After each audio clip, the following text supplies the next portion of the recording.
تاکہ ہم گفتگو کا آغاز کریں، وہی ہمارا موضوع بن جاتا ہے۔ آغاز کرتے ہیں۔ پہلے سب سے پہلے جی آپ۔ سر میرا نام فیصل عزیز ہے اور میں پنجاب یونیورسٹی سوشیالوجی ڈپارٹمنٹ سے ہوں۔ سر ہمارے ہاں کتاب پڑھنے کا رجحان جو ہے کم ہوتا جا رہا ہے، جبکہ ہمسایہ ملک جو بھارت ہے اس میں یہ رجحان بہت زیادہ ہے، لیکن ہمارے میڈیا میں بھی صرف آپ کی شو میں اس پر بات کی جاتی ہے اور کوئی بھی چینل اس پر بات نہیں کرتا۔ تھینک یو ویری مچ کہ آپ نے ہمیں اس قابل سمجھا ہے کہ ان سے تھوڑا سا ہٹ کے ہمیں، کیونکہ میں پوری کوشش کرتا ہوں کہ اگر ایک بد چلنی ہو رہی ہے، کجروی ہو رہی ہے، ایک ٹیڑھی چال چلی جا رہی ہے، تو میں اس سے سائڈ پہ ہو جاؤں۔ بعض اوقات مجھ سے بھی ایسی چیزوں کا ارتکاب ہو جاتا ہے، لیکن وہ لاشعوری ہے۔ بات یہ ہے کہ کتاب کا سلسلہ ہمارے ہاں کم ہو گیا ہے۔ یہ ایک سوال نہیں، یہ ایک پوری بحث ہے جس کو آپ چھیڑ رہے ہیں، اور اس کی ریزنز بے پناہ ہیں، بے شمار ہیں۔ اگر ہم اس پہ بات کرنا شروع کریں گے نا تو 1 گھنٹہ بھی کم پڑ جائے گا۔ میں اس کا احاطہ کرنے کی کوشش کرتا ہوں کہ یہ جو خرابی ہے نا، یہ چین ری ایکشن کی طرح ہوتی ہے۔ ایک جگہ ہوئی، ایک کل پرزہ خراب ہوا، پوری مشین نے اب خراب ہونا ہے۔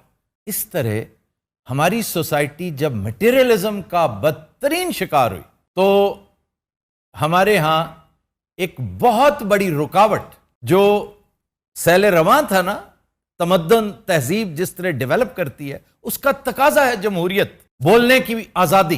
ٹھیک ہے، وہ آزادی نہیں جو عیدی امین دیا کرتا تھا، فریڈم آف سپیچ کہتا تھا، بولنے کی آزادی ہے آپ کو، لیکن بولنے کے بعد جو آزادی ہے اس کی میں یقین دانی نہیں کروا سکتا۔ تو اس طرح کی آزادی ہمارے ہاں جتنے آئے عیدی امین آئے، اللہ تعالیٰ ان سے کوئی حساب کتاب یقیناً لے رہا ہوگا۔ اور میں یہ سمجھتا ہوں کہ جب ایک ڈکٹیٹر آتا ہے نا، اقتدار پر قابض ہوتا ہے، تو صرف جمہوریت کا رستہ ہی نہیں رکتا، علم و فضل کی راہیں مسدود ہوتی ہیں، اور سب سے بڑا وکٹم انٹلیکٹ بنتی ہے، عقل و خرد بنتی ہے، دانش بنتی ہے۔ اور اگر دانش وکٹم ہے تو اس کا مطلب یہ ہوا کہ دانشور آپ کا وکٹم ہے۔ اور دانشور جس کے لیے امیر تیمور اپنی آئندہ نسلوں کو یہ لکھ کے جاتا ہے کہ کبھی کسی دشمن سے مت ڈرنا، کبھی کسی ہم پلہ کو کسی خطر میں نہ لانا، اکڑ کے بات کرنا، صرف جھک کے بات کرنا، شاعروں سے، ادیبوں سے، لکھاریوں سے، اور جب وہ دربار میں آئیں تو اپنے ساتھ سنگھاسن پہ بٹھانا، سامنے نہ بیٹھا نظر آئے کوئی درباری، وہ درباریوں سے ہٹ کے، اس لیے کہ یہ تم سے ڈرتے نہیں ہیں، یہ کریٹو لوگ ہیں، یہ ماورائی لوگ ہیں، یہ کنیکٹیوٹی والے لوگ ہیں، یہ امیر تیمور اور اس کا خط موجود ہے۔ تو کاش یہ بات کسی نے ان ڈکٹیٹرز کو بھی سمجھائی ہوتی۔ چنانچہ ہوا یہ کہ ہمارا دانشور جو ایک خوددار، تخلیق کار ایک کیریکٹر ہوا کرتا تھا، اس کو انہوں نے اتنا ذلیل و رسوا کیا، کبھی شاہی قلعے میں بند کیا، کبھی اٹک فورٹ میں بند کیا۔ یہاں پہ ایک صاحب سندھ سے بھی آئے ہوئے ہیں، سندھ میں بھی 2-3 بڑی خوفناک، حیدرآباد میں، خیرپور میں بڑے بڑے لوگوں کو بند کیا گیا، تاریخ گواہ ہے، اور ان کی تذلیل حسب توفیق کی گئی۔ اتنی نہیں کی گئی جتنی آج کل ہو رہی ہے، لیکن آج کل چونکہ دانشور ہیں ہی کوئی نہیں، تو آج کل فوڈر بن رہے ہیں پولیٹیکل ورکرز۔ اس دور میں دانشور پولیٹیکل ورکرز کے ساتھ کھڑے ہوتے تھے۔ سوال یہ کہ دانشور گیا کدھر؟ دانشور ریکلوس ہو گیا ہے، اس نے وڈرا کر لیا ہے۔ جیسے ایک گن مین نے اپنی گن تانی ہوتی نا، ایک دانشور نے اپنا قلم تان رکھا ہوتا ہے، وہ قلم چھوڑتا ہے اور وڈرا کر کے بیٹھ جاتا ہے۔ اور ایک فقرہ جو پنجابی میں بہت شاندار مثال ہے، مقولہ ہے، وہ اس پوری بات کو سم اپ کر سکتا ہے کہ کھاؤ خسمان، دس از واٹ اے دانشور سیز۔ یہ اس کا انتقام ہے، وہ مار دھاڑ نہیں کرتا۔ اور کتاب سے جو رابطہ ہمارا ٹوٹا، ہمارا کتاب سے نہیں رابطہ ٹوٹا، ہمارا ایتھکس سے رابطہ ٹوٹ گیا۔ آخر کیا وجہ ہے کہ پاکستان اس وقت دنیا کی بدترین مثالوں میں سے ایک ہے جو مورلی بینکرپٹ ہے؟ اس کی وجہ بھی یہی ہے۔ غور کیجئے گا ان باتوں کے اوپر گھر جا کے، اور میرا مشورہ آپ کو کہ کم از کم 1 گھنٹہ ان باتوں پہ، اس ایک بات پہ غور کیجئے گا۔ کیا آپ کو ارد گرد دانشور نظر آتے ہیں جو ہم لوگوں کو نظر آیا کرتے تھے اپنے ارد گرد؟ کدھر گئے آپ کے وہ شاعر، ادیب، فلم میکر، نغمہ نگار، ڈرامہ نگار؟ وہ ایک اشفاق احمد تو پیدا کرو، اس وقت تو 20 تھے۔ اور یہ دور کی بات نہیں ہے، ابھی 40-50 سال ادھر کی بات ہے۔ وہ کدھر گئے آپ کے؟ وہ پاک ٹی ہاؤس موجود ہے، مکان موجود ہے، مکین نہیں رہا۔ انسان نہیں رہے, آدمی بہت ہیں. ایک تو یہ نقصان ہوا جس پہ میں کہہ رہا ہوں غور کرنا. دوسرا, آپ سے ایک طبقہ ناراض ہوا, وہ بھی دانشوری کی ایک دوسری قسم ہے. وہ ہیں ٹیکنیکل پیپل, جو بہترین ڈاکٹرز تھے, جو بہترین انجینئرز تھے, جو بہترین تھنکرز تھے, جو بہترین رائٹرز تھے, ناٹ دانشور. وہ کدھر گئے؟ وہ بھی ناراض ہو گئے سوسائٹی سے کہ تم یہ کرتے ہو, میرے گھر آ کے تم نے میری ماں کی بے عزتی کر دی صرف شک کی بنیاد پر. میرے ہمسائے نے یہ کیا تھا اور ہمارا یہ جھگڑا ہو گیا, تم نے یہ خیال نہیں کیا کہ میں ڈبل پی ایچ ڈی ہوں. تم ایک چھوٹا سا, ایک ٹٹپونجیا سا سرکاری ملازم الیکشن ڈیوٹی پہ خط لکھ رہا ہے ایک پروفیسر کو 22ویں گریڈ کو کہ آئیں اور حاضری دیویں اور بتاویں کہ آپ کی موجودگی میں یہ چیزیں کیوں ہوئی. تمہارا انداز تخاطب کیسا ہے؟ اگر تم اس طرح بلاؤ گے انہیں تو وہ لعنت بھی نہیں بھیجیں گے اس معاشرے پر. یہی وجہ ہے کہ برین ڈرین کی شکل میں وہ لوگ جو آپ کے ملک کے اصل معمار تھے وہ بھاگ گئے. جنہوں نے اس معاشرے کو آگے چلانا تھا, جنہوں نے آپ کی ترقی کا زینہ بننا تھا, جنہوں نے اس تمدن کا پہیہ آگے چلانا تھا, وہ تو جا کے کوئی کینیڈا بیٹھا ہوا ہے, کوئی امریکہ بیٹھا ہوا ہے, کوئی آسٹریلیا, کوئی اور بڑے مزے میں لائف کو صحیح انجوائے کر رہے ہیں, لیکن کڑتے ہیں, خدا کی قسم کڑتے ہیں دیکھ کے یار اس جسد قومی کا حشر کیا کر دیا ان لوگوں نے.